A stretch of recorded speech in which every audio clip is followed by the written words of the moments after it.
Hello everyone, welcome back to my channel. Today I want to tell about present perfect tense. Present perfect tense क्या होता है इसको मैं पिछले video में बता दी हूँ। प्रेजेंट परफेक्ट टेंस की आइडेंटिफिकेशन बता दी हूँ, इसका इंट्रोडक्शन दे दी हूँ। एक बार फिर से रिपीट कर दे रही हूँ जिससे आपको बार बार याद रहे। प्रेजेंट परफेक्ट टेंस के ऐसा होता है जिस सेंटेंस के अंत में चुका है, चुकी है, या है, गया है, ई है आदि शब्द आते हैं, प्रेजेंट परफेक्ट टेंस होते हैं। जैसे यहाँ पे देख रहे हैं, वह कहानी नहीं लिख चुका है, चुकी है, चुका है, चुके हैं, वे नहीं नहा चुके हैं, हम क्रिकेट नहीं खेल चुके हैं, चुका है, उसने मुझे नहीं देखा है, यानी यहाँ है, गया है, खाया है, किया है, सभी ये सब जो आते हैं परफेक्ट टेंस, यानी अभी जस्ट पहले जो काम हुआ है प्रेजेंट परफेक्ट टेंस। इसका अफर्मेटिव सेंटेंस बता दी हूँ। अफर्मेटिव सेंटेंस का हिंदी मीन होता है साधारण वाक्य, I mean simple sentence.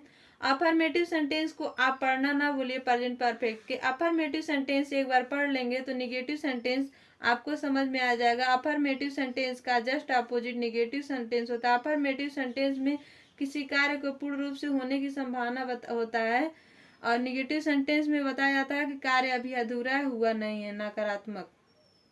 Structure बता रही हूँ प्रेजेंट परफेक्ट टेंस की, निगेटिव सेंटेंस की। What is structure of present perfect negative sentence? Subject, helping verb plus not plus verb का थर्ड फॉर्म प्लस ऑब्जेक्ट। तो देखिए प्रेजेंट परफेक्ट के affirmative sentence में जो हेल्पिंग वर्ब लग रहा था वही निगेटिव सेंटेंस में भी हेल्पिंग वर्ब लगेगा, हैज या हैव। डिफरेंस इतना है, हेल्पिंग वर्ब के जस्ट बाद नॉट लग जाएगा, बाकी स्ट्रक्चर वही रहेगा। अफर्मेटिव सेंटेंस में सब्जेक्ट, हेल्पिंग वर्ब, वर्ब का थर्ड फॉर्म, ऑब्जेक्ट रहता था, नॉट नहीं रहता था। निगेटिव सेंटेंस में प्रेजेंट परफेक्ट के हेल्पिंग वर्ब के बाद नॉट ऐड हो जाएगा, बाकी सारा प्रोसेस वही है। आई थिंक आपको समझ में आया होगा। तो स्ट्रक्चर पहले याद करिए, क्योंकि स्ट्रक्चर अगर आपको याद रहेगा तो सेंटेंस अच्छे से समझ में आ जाएगा। और सबसे पहले ज़्यादा जरूरी है आप इसको प्रैक्टिस करते रहिए, जितना ही प्रैक्टिस करेंगे उतना ही सेंटेंस आपका परफेक्ट होगा। जैसा कि आप देख सकते हैं यहाँ मैं 12 एग्जाम्पल दी हूँ, वन बाय वन करके मैं समझाऊंगी। आई थिंक आपको समझ में आ जाएगा, क्योंकि मेरा काम है बताना, मैं बताना स्टार्ट कर रही हूँ। आप भी मेरे साथ लगे रहिए, जितने अच्छे से समझेंगे उतना अच्छे से समझ में आ जाएगा। Let's start now.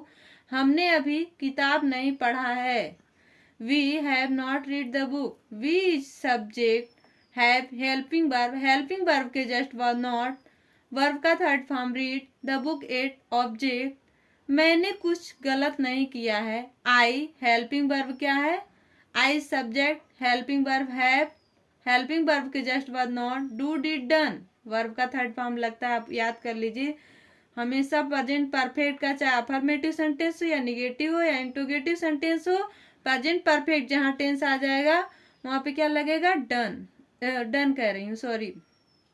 Present perfect tense जहां आ जाएगा वहां वर्ब का थर्ड फॉर्म लगेगा। यहाँ डन क्या है? वर्ब का थर्ड फॉर्म। एनीथिंग रॉन्ग क्या है? ऑब्जेक्ट। मैंने अपना काम पूरा नहीं किया है। I have not finished my work. I subject, have क्या है? Helping verb. नॉट क्या है? हेल्पिंग वर्ब के जस्ट बाद नॉट लगेगा। फिनिश वर्ब का first form, finished, finished third form finished हो गया। माई वर्क क्या है? ऑब्जेक्ट। किसान खेत नहीं गया है। Farmer is subject, has helping verb, helping verb के जस्ट बाद not. Go went gone, go verb का first form, went second, gone third form. जैसा कि आपको बता दी हूँ प्रेजेंट परफेक्ट टेंस का चाहे अफर्मेटिव सेंटेंस या निगेटिव इंट्रोगेटिव सभी में वर्ब का थर्ड फॉर्म लगेगा, तो थर्ड फॉर्म ही लगाएंगे, इसको मत भूलिएगा। और हेल्पिंग वर्ब के जस्ट बाद नॉट लगाइएगा, सब्जेक्ट लगाइएगा, फिर ऑब्जेक्ट लगा दीजिएगा। To field, the farmer has not gone to field क्या है? Object, to field. यह उसने नहीं किया है। He subject, has helping verb, helping verb के जस्ट बाद नॉट, डू डिड डन, यहाँ डन क्या है? वर्ब का थर्ड फॉर्म ही लगेगा, याद कर लीजिए। ईट, ही हैज नॉट डन ईट। बार बार मैं वर्ब का थर्ड फॉर्म क्यों याद करा रही हूँ? जिससे आपको याद रहे, भूलिए मत। मैंने उसे कुछ नहीं कहा है। I subject, have helping verb, helping verb के जस्ट बाद not, told him anything, told क्या है? वर्ब का third form, him anything, him क्या है यहाँ पे? हिम एनीथिंग, यानी यहाँ ऑब्जेक्ट है कि मैंने उसे कुछ नहीं कहा है। वह कहानी नहीं लिख चुकी है। She subject, has helping verb, helping verb के जस्ट बाद not, write, wrote, written. Write means लिखना, रोट मीन्स लिखा, रिटेन मीन्स लिख चुका। She has not written a story, वह कहानी नहीं लिख चुकी है, यानी अभी काम दिखा रहा है, पेंडिंग में अधूरा है, कहानी नहीं लिख चुकी है। वे नहीं नहा चुके हैं, they have not bathed. They subject, have helping verb के जस्ट बाद नॉट बॉथेड। तुमने मेरा घर नहीं देखा है, you have not seen my house. You subject, have helping verb, not helping verb के जस्ट बाद नॉट लगेगा, ये याद कर लीजिए। Seen, seen my work house, यानी यहाँ पे क्या है, seen my house. My house क्या है, ऑब्जेक्ट, सीन क्या है, यहाँ पे एक्शन बता रहा है कि तुमने मेरा घर नहीं देखा। रोहन ने खाना नहीं खाया है, Rohan is subject, has helping verb के जस्ट बाद not. Eat, ate, eaten. Eat verb का फर्स्ट फॉर्म, एट मीन्स खाया, खाया नहीं है, eaten third form. Rohan has not eaten food, Rohan ने खाना नहीं खाया है। उसने मुझे नहीं देखा, he subject, has helping verb just not seen me, उसने मुझे नहीं देखा है।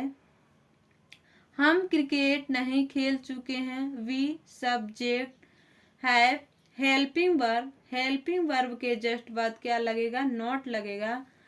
प्लेड क्रिकेट, प्लेड हमारा क्या है यहाँ पे, वर्ब का थर्ड फॉर्म, प्लेड। यहाँ वर्ब का थर्ड फॉर्म ही लगा है। क्रिकेट क्या है, ऑब्जेक्ट, कोई चीज है जिसके थ्रू हम खेल रहे हैं, यानी हम क्या खेल रहे हैं, हम क्रिकेट नहीं खेल चुके हैं, we have not played cricket.